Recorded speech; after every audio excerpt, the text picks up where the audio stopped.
Hi, it's Rev Rachel, and I want to personally invite you to join me for some beautiful soul recovery gatherings that are coming up soon. First is May 31st. I'll be hosting a virtual one-day soul recovery workshop, a full day on Zoom where we'll sit down, reflect, reconnect with our true selves, and work with the soul recovery process. I promise you a day of incredible transformation. And then on May 2nd, we're holding our next free monthly soul recovery support group on Zoom from 6 to 7 p.m. Mountain Time. If you've been curious about soul recovery or want to feel seen or supported by the community, I hope that you'll join us. You can register for both at recoveryoursoul.net. Can't wait to see you there. For today's episode, I am excited to bring back a really special guest. This is Christine Lang. Christine is a gifted medical intuitive, spirit channel, healer, and now the author of Ask Your Spirit, Receiving Life-Changing Wisdom from Your Elevated Intelligence. And for over 25 years, she's helped people connect to the voice of their spirit for healing, clarity, and guidance. And in this episode, we're going to dive into how you can access the same wisdom for yourself. This conversation is soulful, grounded, and full of insight for anybody ready to deepen their soul recovery journey and trust the guidance of something even greater still and the guidance from within. Let's get started. Welcome to the Recover Your Soul podcast, a spiritual path to a happy and healthy life. My name is Reverend Rachel Harrison. I started Recover Your Soul after having profound changes in my life from my recovery of alcoholism, codependency, and control addiction. I was guided to share the tools and principles of spirituality and soul recovery to help others transform their lives as mine was transformed. For us to overcome external circumstances, we need to turn the attention to ourselves, focusing on our inner change and healing. Positive results in our lives will follow. Welcome to Recover Your Soul. I'm Rev Rachel, and I am honored and privileged to have a repeat guest on. I have the amazing Christine Lang visiting me again. We had our first conversation. It's been almost exactly a year ago, which is really amazing.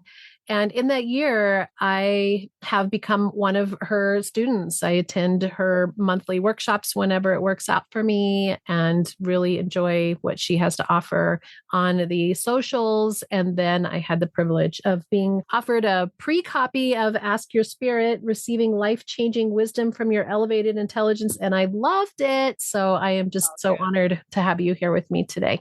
Oh, thanks for having me back. I'm so glad that you got a copy of the book and had time to read it. That's great. You know, I get a lot of copies of books of people who come on and I kind of, thumb through them and try to get something, but I was just so excited to actually get your book and to read it from cover to cover and enjoy it and everything that it has to offer. So I'm ready to dig in and talk more about it because it has so much to offer everybody. Thank you. Thank you. I always say I wrote the book with the idea of putting myself out of business. So last year I opened up my calendar and in 2 days booked out for the whole year and went, oh, dear, now what? And people were getting frustrated. They couldn't get in. And I said, okay, my spirit said, it's time to write this book and stop fishing for people and teach people how to fish and then let them have the conversations with their spirit. And, it takes a while to get to a certain skill level, but people are amazed that so how quickly, within a couple of days, they're like, I got a message. I got an answer from my spirit. And that's just the miraculous, right? If you're not used to hearing from your spirit, I think it's an honor. I think that's the gift that we're giving is that we don't see people as broken in the first place. We're really recognizing their wholeness and want to give them whatever tools that they can access that we've accessed to show them how they too can access that inside themselves. Yeah. Yeah. And so many clients will come to me for a private session thinking that they're broken or that their spirit has the one answer to fix them. And what I really try to encourage them to see it is your spirit wants to collaborate with you to live this fully expanded life every single day. All the big decisions, nobody has your back like your spirit. Your spirit is your best life coach, health coach, career coach, relationship coach. She's invested in the same things you are, and having you be success and really tap into the universe's abundance gets her excited. First, I just want to say I'm going to put in the show notes the conversation that we had a year ago because I don't really want to repeat some of the stuff that we talked about last year, but I want them to have access to it because it's such a good foundation of who you are, how you got to what you're interested in. You started as an intuitive health medical coach and healer. and how that's progressed on. So I just want to put that in a little capsule so that people say, okay, go to the show notes, look at that YouTube channel. What I want you to address right now for those who are saying, okay, well, what is the spirit? What is Mhm. this intelligence, this aspect of myself? How do you define what that spirit is? I say that a piece of you that chose to incarnate is your soul. And your soul comes here for many reasons, but one of the primary reasons is to experience being a creator, get to manifest things. One of the issues the soul has is it wants for nothing. It came from the spirit world where everything is pure love and joy. And so it gets here and says, I don't really care if I have a blue car or a green car. I don't really care. And so we are each gifted an ego mind that's like a blank hard drive. And we choose the parents we're going to incarnate to because of how they're going to program it on topics like money and race and sexuality and all the things. And that ego mind keeps us safe. Don't touch the hot burner, don't step in front of the bus. But it also helps us create preferences. The ego compares and contrasts and chooses. So if you like silver and white cars better than black and tan cars. And you know that you like 2-story houses better than 1-story houses. And so your spirit is the combination of your soul and your ego mind. And I would say, this is a rough estimate, of course, but my guides tell me that your spirit is 80% soul, 20% ego mind, so that it has some preferences, it has some things to pursue. And why that ratio is important is that your spirit's wisdom is so much more vast than your mind's wisdom will ever be. And yet your spirit also knows what you're really hoping to create. You really want to end up living in Florida. You really want to end up running a dog sanctuary. You really want to have these things. And then your spirit goes, okay, let's move you in that direction. Right? Unless it's going to somehow thwart your soul's expansion. If winning the lottery is going to thwart your journey, your spirit's not going to join in and give you the winning lottery numbers. But if it's not going to impede your soul's journey, your spirit's all in and is going to give you the best steps to accomplish and manifest the things you want to manifest.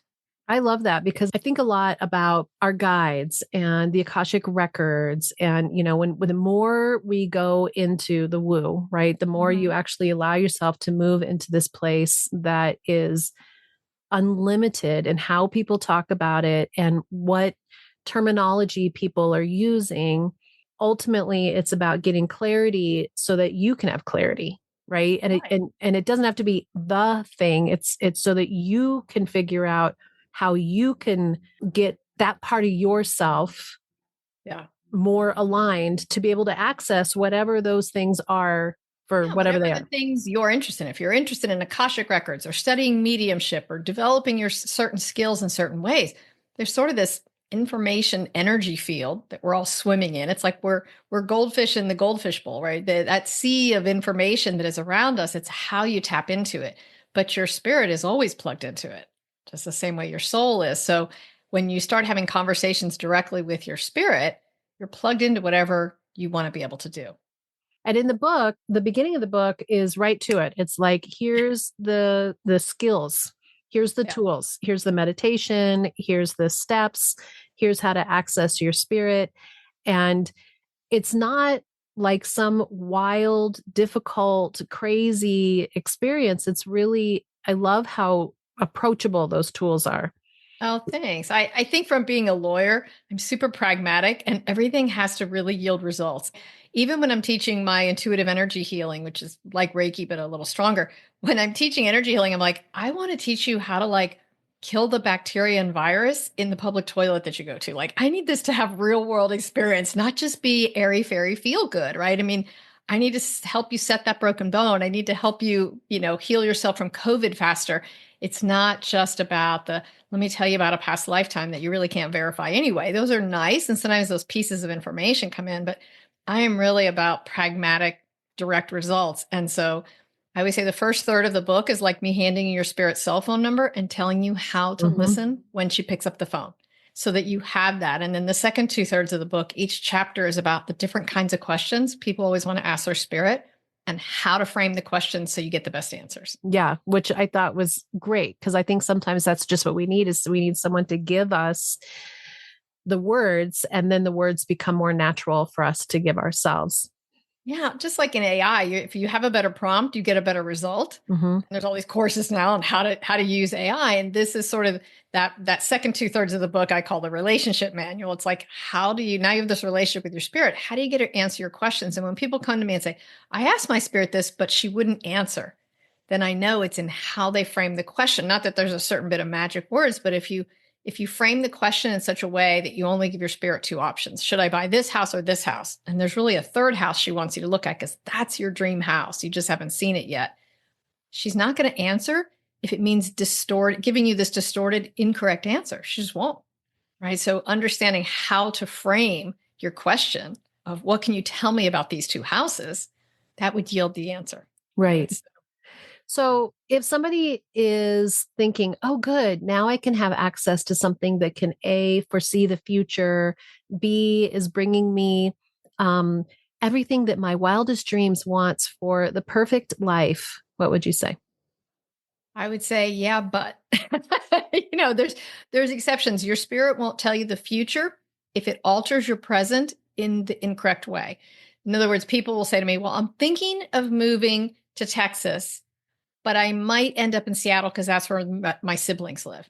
And ask my spirit if I'm going to end up in Seattle. And her spirit might say, no, because if I tell her yes, she's going to cut out Texas and she's just going to go straight to Seattle. And in Texas, she's going to meet her next business partner. So she actually needs to go there. So I'm not going to tell her, yes, you're going to end up in Seattle. I'm going to say, ask me what your next step is. And your next step is move to Texas. Right. So you will be given access to the amount of future information that enhances and validates what works for you right now. Curiosity just says, but I just want to know all the things. Right. But it's like if I met you when you were 4 or 5 and you said, tell me what I'm going to get for Christmas every year. I wouldn't tell you because even if I knew, because it would ruin it. Right. There's no real benefit. It's just satisfying your momentary curiosity. And then when you're 8, you're like, oh, yes, here I get a bike. Oh, yes, here I get roller skates. Right. I really would have ruined it just to satisfy that temporary curiosity of yours. But there's always changes and shifts that are happening anyway. So It's not like your spirit could even give you the gifts that you're going to get for every Christmas, because at every moment there's a shift in timelines. There's a shift in what we choose, where we're always in transformation. So I think one of the things I got from your book that I thought was really powerful was that awareness that this isn't like future telling. It's really in this present moment right now. What is in your soul's greatest expansion? And sometimes that isn't to have everything go well. Right. I mean, very rarely do we wake up and say, everything in my life feels great. I think I'll do something drastically different. No way. We're going to do everything the same, right? So unfortunately, a lot of times when we need a big pivot, it comes through discomfort. So yeah, your spirit isn't going to tip you off to things that quote ruin your journey, right? But in terms of future information or manifesting your wildest dreams, your spirit's all in for manifesting the universe's abundance, as long as it doesn't pull you off track of something. So for instance, when I first started hearing my spirit, I said, okay, tell me the winning lottery numbers. And she said, no. And I said, why? And she said, if you won the lottery tomorrow, would you keep seeing this many clients? I said, well, no, I'd cut back. She goes, exactly. Okay. I started bargaining. Okay, I'll see as many clients. She's like, no, you won't. We're not believing you, right? And I get it, right? And I have lots of abundance coming in, and she's helped me create lots of revenue streams. And that's actually more validating than if she just handed me the winning lottery number, right? Because now I'm partnering with the universe every day. So I didn't get my immediate ego wish, but I actually got something that's given me more faith, more collaborative experiences, and all these great opportunities to work with people and witness their aha moments when their spirit explains something to them. Tell me more about that journey of being able to hear and listen to that voice. And for somebody who might be new on the path, what that might look like, what that might feel like. Are you ready to step into your soul recovery? Visit the website recoveryoursoul.net to learn more about the 9-step soul recovery process. I hope that you'll join us the first Monday of every month for the free soul recovery support group on Zoom, where we learn more about soul recovery and connect with each other. If you'd like to work directly with me to move through the 9-step soul recovery process, I'm here for you, but you can also choose to work the steps on your own with individual modules intended to support you to work at your own own pace and on your own time. And if you want even more soul recovery, join us for the Recover Your Soul bonus podcast for Patreon members and Apple Podcast subscribers, where I interview amazing people sharing soul recovery tips for us and also do spiritual book studies. You can also find daily inspiration on Facebook and Instagram and join our private Facebook community. Visit the website for more information, links, and registration for everything. Back to the episode.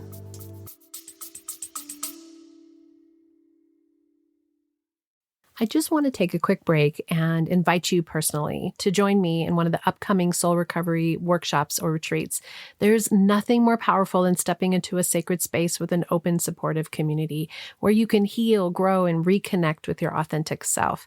If you're ready to go deeper on your soul recovery journey, I'd love for you to work directly with me. The next virtual one-day soul recovery workshop is on Saturday, May 31st, live on Zoom. This is a wonderful way to immerse yourself in the 9-step soul recovery process from wherever you are. I hope that you will all join me with this. Or if you're looking for an in-person experience, join me for a 2-day retreat in either Lafayette, Colorado, July 19th and 20th, or in Asheville, North Carolina in September on the 13th and the 14th. Both retreats offer safe, nourishing environments to release those old patterns, gain new insights, and experience transformation surrounded by like-minded souls on their soul recovery journey. You're invited to take this next step with me, and you can visit recoveryoursoul.net to learn more and save your spot. I can't wait to support you in this sacred space. Back to the episode.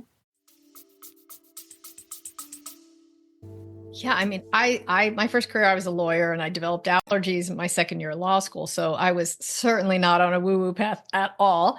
And in searching for a cure for my allergies, started, studying yoga and Tai Chi and Buddhism, trying to just mitigate my stress.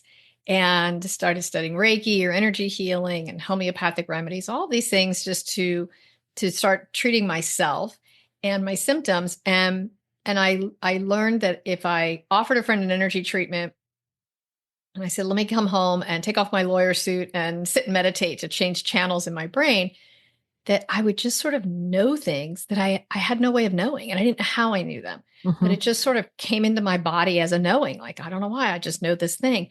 And I shared it with, whatever friend I was giving energy to. And they'd say, oh my God, that's true. Nobody knows that. How do you know that? I'm like, how do I know that? And I realized I was tapping into this universal field of information. And after it happened 2 or 3 times, my friend said, well, who are you talking to? Where are you getting this information? And when she left, I sat in my meditation chair and raised my energy up and said, who am I speaking with? And my spirit said, welcome home. And tears were streaming down my face. And she's like, this is who you came here to be. Get ready. And she started telling me, you're primarily clairaudient. So you're hearing. But a lot of people are going to be clairvoyant and they're going to get visuals, or clairsentient, and they're going to feel the information like you did the first couple of times I did in my body. And in truth, what I've learned is your spirit's going to send you all 3 types of messages. But she's going to watch and see which one you pick up on the fastest and which one you take the most seriously. So we all tend to discount things. So I might be like, well, I thought I felt that in my body, but I think I was making that up. But when I see a visual, I really take it seriously. Or when I hear something, I take that more seriously. So your spirit just collaborates with you to say, okay, this seems to be the best avenue to bring you information. But when you start getting messages from your spirit, I always say, be open to all of it, because when you can get multiples like that, it strengthens it, right? If somebody gets a visual and they go, I don't know, I saw a brown sofa. That doesn't mean anything. And I'm like, okay, go back to how did it feel when it came in? And was there music in the background? Like, oh my God, there was a song. And then we put the sofa and the word together. Oh, I know what that's talking about, right? And then they put the message together, and then the spirit's like, okay, now she knows that's a way I can get messages to her. So we just sort of build this languaging system, like you're building language with a toddler or with your dog or cat, of like, okay, here's how they understand this. Here's how we understand each other on this one. And it gets bigger and bigger in terms of a vocabulary. It is amazing how when you just tap into those inner knowings or those voices just a little bit and start to trust it, that it starts to move deeper and deeper and deeper. And I think about, gosh, when I started my soul recovery journey 7 years ago, I had been spiritual my whole life, raised Buddhist, went to a unity church, did all those things, but I was in the throes of of sort of the despair of my life and all the complications. It was like it was too busy, too loud, too chaotic, too painful. Yeah. And when I decided to have something different, then it began to speak to me. Actually, I started to listen because I'm sure it was there the whole Yeah. time. And one of the things that's come is that it can be auditory and it can be the images. And I think I didn't pay attention to the images before. Yeah. But now that I have more information on it, it comes more clearly. But one of the things I love about your book is that you use a lot of stories of other people and your clients. And, so Yeah. it's real world, like, oh, I relate to that. That sounds familiar. And that this guidance that we're getting, again, not for it to be easy, Right. but for us to have our greatest soul's potential of learning and growth. Mm-hmm. So I guess I want for the soul recovery community to really hear how they can use this to be their cell, on speed dial Yeah. to manage, because most of the people that come to this community are in the middle of some pretty hard stuff. Yeah. And so how this can be a resource to them to be able to get through that. Well, some of my favorite questions that people in your community can ask their spirit are things like, what untruth am I still telling about myself? Mm, Or how have I healed and I haven't given myself credit for it? Or what's a shift in me that I'm not noticing? Those sorts of, it's small steps every day that we lose track of, just like when we're a kid and we don't think we're growing. And then our, relatives sees and go, oh my God, you're like a foot taller. And you're like, no, I'm the same. Right. And mhm, so we tend to not see that in a day by day basis, but your spirit can be really good at helping you. Like sometimes my spirit will say, remember last year when you were so worried this wouldn't happen? And now look where you are now. And I'm like, oh, wow. I forgot I even had that concern. I mhm, forgot I even had that insecurity because it's been so long. And I try to be very present moment. And that's good. But the bad part of it is I do lose track of progress. And then I don't give myself credit for it. mhm, Just always, well, I got to do this still. And I still have to do this and this and this. And I'm always eyes ahead. And I think our spirits are really good at saying, you still let that comment your dad made when you were 9, you're still letting it guide you right here. I'm like, oh wow, I really am. Right. So to have your spirit be that sort of a life coach for you and a spiritual coach for you, I just think it doesn't get any better than that in terms of really deep soul stirring help and assistance and guidance. And I ask those questions at least once a month of my spirit. and it continues to deepen and give you more information. Yeah. Yeah. The last 3 years of just writing this book and taking all this on and really doubling my business and kind of expanding it out in terms of programs I offer and things. I keep laughing, going, if I'd have known it was going to be this much work, I never would have said yes when my spirit suggested it. She chuckles and goes, that's why you didn't know, right? I made sure of that because I knew you could do it and you didn't think you could. And she was right. And there were just several things of writing the book and then getting it purchased by a big publisher and all the different things, all the hoops you jump through, like I'm a circus poodle, right? Doing all these things.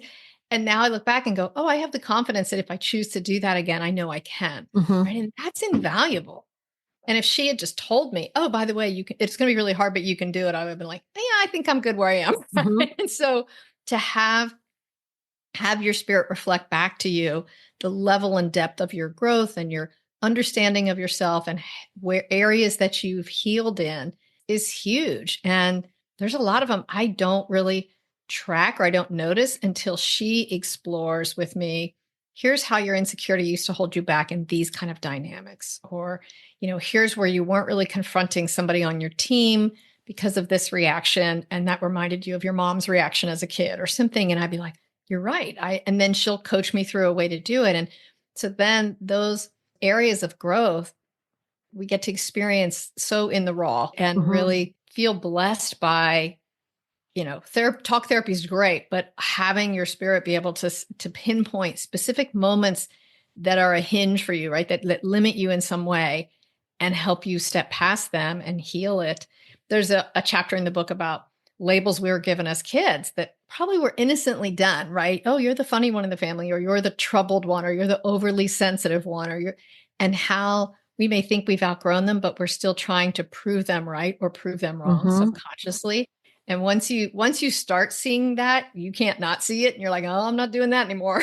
And so things like that, I just think your spirit's guidance so powerful. You know what I love about that is the soul recovery process, which is to begin to look at those things. And as Mm, you're talking, I'm thinking about how over the years, I've used writing as my way to process out. And I often tell the story about how, like, my old journals are just filled with me complaining, but now my journals are filled with guidance and wisdom and awareness. And that's mhm. my spirit. Yeah. That's me conversing with my spirit. And those moments of contemplation and attention to myself have brought Yeah. such profound healing. And it's not about talking to the person or having them get what I'm trying to say. It's all an internal guidance of being willing to look at these things. And they're not, it's not like it is a magic fairy dust that goes over you and then all of a sudden it doesn't exist or it's not painful Right. anymore.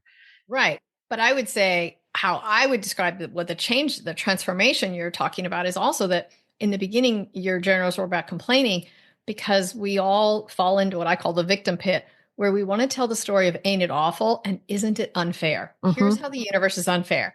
I should have never gotten fired and this should have never happened. And that person should do more work at work instead of putting on my plate. And we tell the story of how things are unfair, and when we start making the shift and the growth that you did, we start looking for where's the learning? Where's the silver lining for me? How Right. can this work for me? What can be shown to me? And we go from critical to curious. Yes. That opens up the space for your spirit to start participating in the conversation with you. In the your earlier journals, it's all projecting out. It's like a Mhm. fire hose. Let me tell you how bad it is, right? And how unfair it is. And when you get contemplative, it's much more of a flow and then a give and receive. Yes.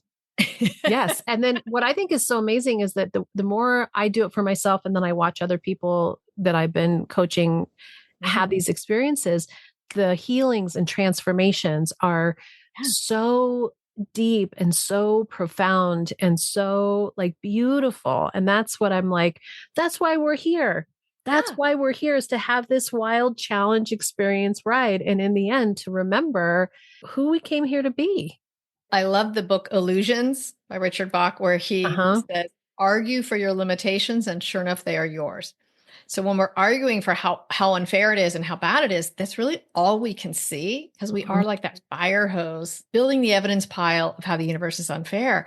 And it's kind of like our ego is almost like a toddler having a tantrum, and the universe just kind of sits there and goes, "Okay, let me know when you're done, when you're Mhm. over yourself, right?" And then we get bored with that, hopefully, and then we start getting curious and open to maybe there's another way to look at this. And when we look at it different, Everything's right there. everything's right there. And I Yeah, think that the amount of energy we're putting in that tantrum of being, I don't like the world how it's shown up for me, right, you're giving your power away. right.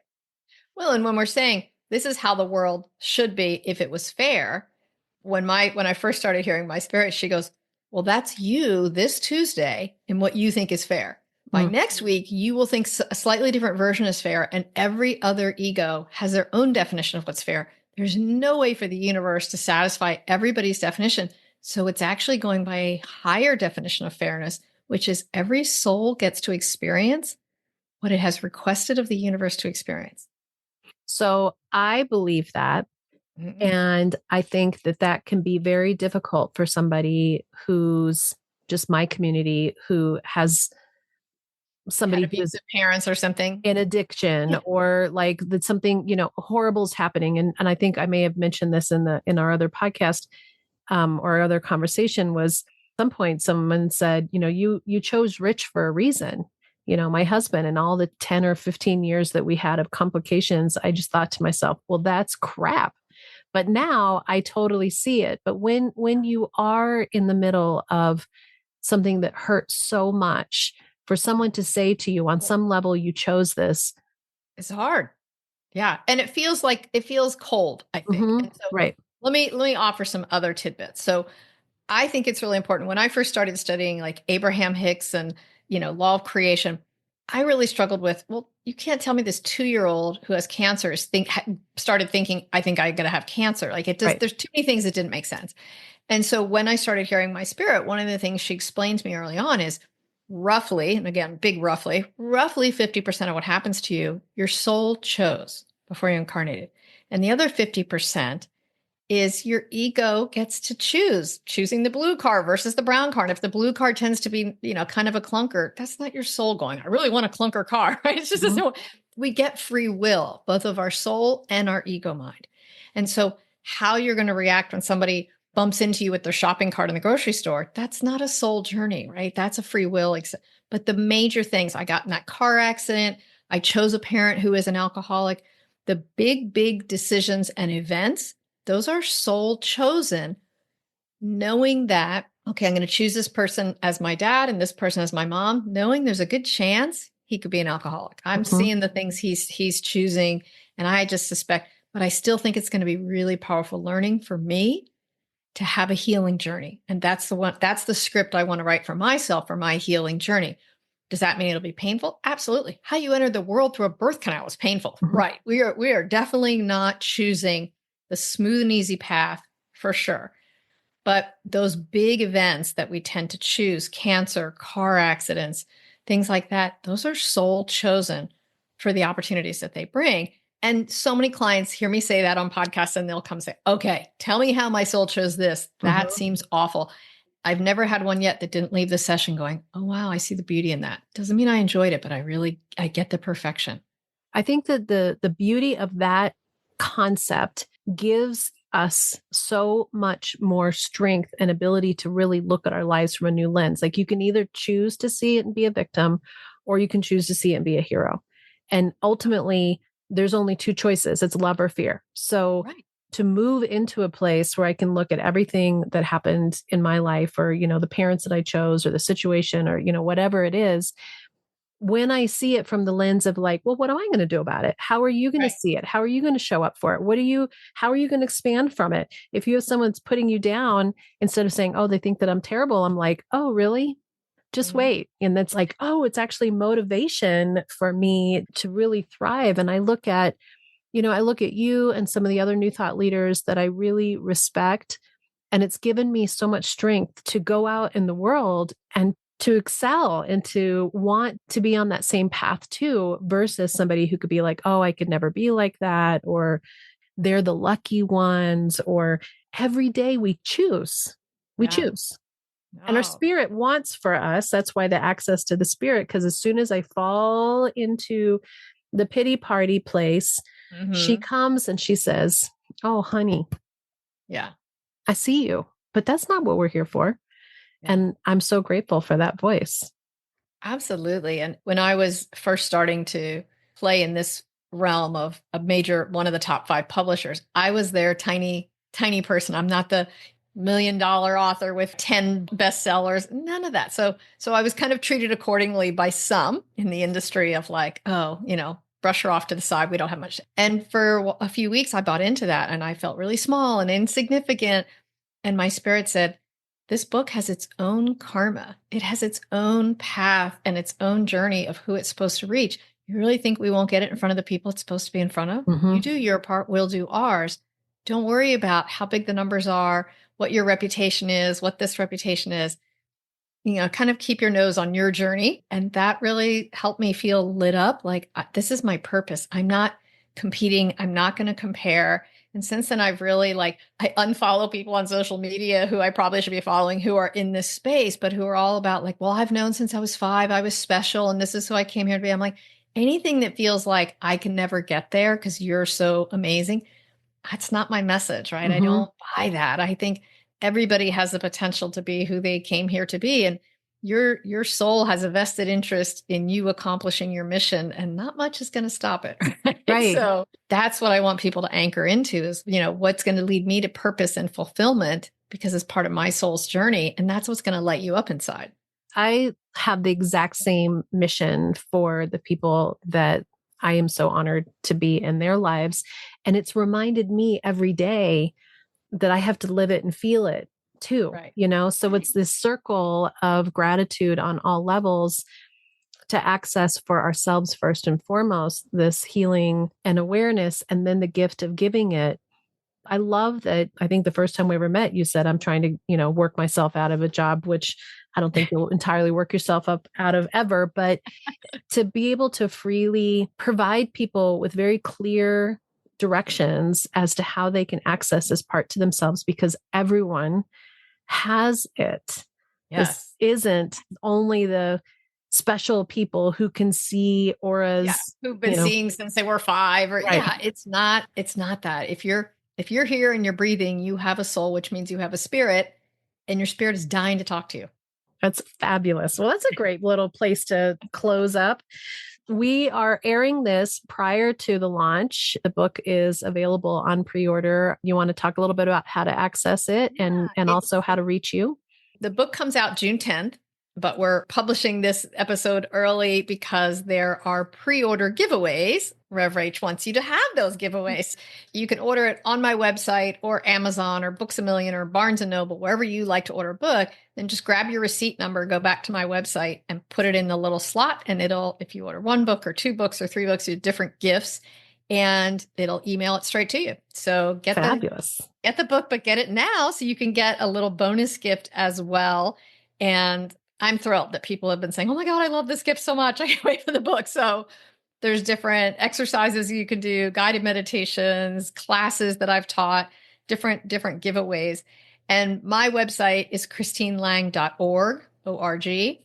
And you can go there, and there's all kinds of free stuff as well. When you join the email list, there's a free guided meditation where you can figure out a message that a chronic symptom is giving you in your body. There's free guided meditations on the website. There's all kinds of stuff. I'm currently booked out, but I have cancellations a couple times a month, and I put them on social media. So follow me on Instagram or Facebook, and we put those up. That's the best way to jump in with me. We open up the private sessions once a quarter, but you can also follow me on social media. Are you going to continue doing your monthly workshop? I'm rolling out actually in the next week or two, several different monthly workshops. And then I'll do those monthly classes, Your Energy Matters. I'll probably do once a quarter. Mm-hmm. And now I have something that's called the Healers Roundtable, which is anybody who's doing energy healing work and wants to meet. I just want a safe space for people to share. Well, I wonder if I made this up. I put energy in my elbow and it feels better, but did I make it up? Or how come this got better, but that didn't? So I've got that going. And then after the book comes out, which is called Ask Your Spirit, we're going to have an Ask Your Spirit mastermind group where people can ask those same kind of questions about, why did my spirit not answer this question? I want to be able to give people that follow-up tutorials and answer in live calls. So that'll be another monthly thing. So I'm rolling out new things and trying to see what feels like it helps people the most.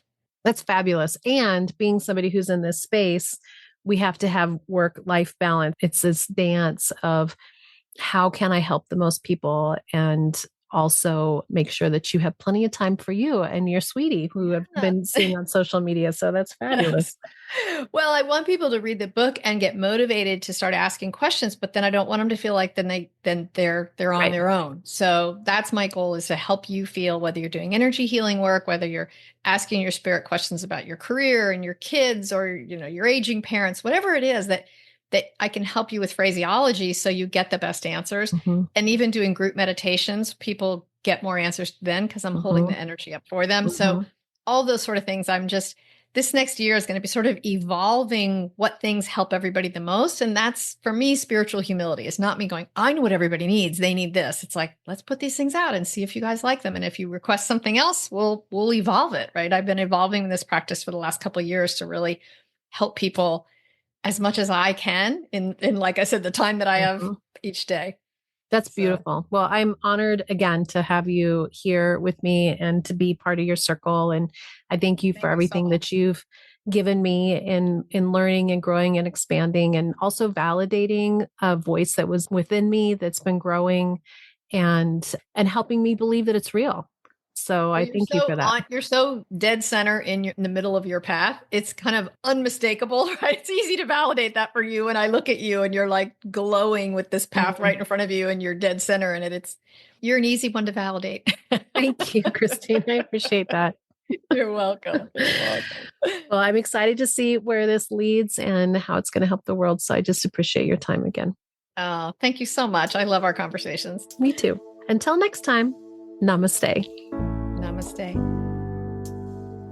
Thank you for listening, and I hope that helps support your soul recovery process. Just a reminder that every Friday is the Recover Your Soul bonus podcast. This podcast is for Patreon members and Apple Podcast subscribers. And not only do you get an incredible interview or book study that comes with being part of that community, but your subscribing helps support this podcast and the Recover Your Soul community. If you want to listen to those bonus episodes but can't subscribe right now, do know that you can be a free Patreon member and have access for limited time to new episodes. Visit the website recoveryoursoul.net or check out the show links below for coupons and information for upcoming events. I thank you for sharing this podcast with your friends and family. I thank you for giving it 5 stars, and the reviews that are left bring tears to my eyes. I am honored to be part of your life. Together, we can do the work that will recover your soul. The Recover Your Soul podcast and its content is for educational purposes only and is not allied or representative of any organizations or religions. It's based on the opinions and experience of Reverend Rachel Harrison. Recover Your Soul claims no responsibility to any persons or entity for any liability, loss, damage, or cause alleged to be caused directly or indirectly as a result of its use. Applications or interpretations of the information represented herein. Take what you need and leave the rest.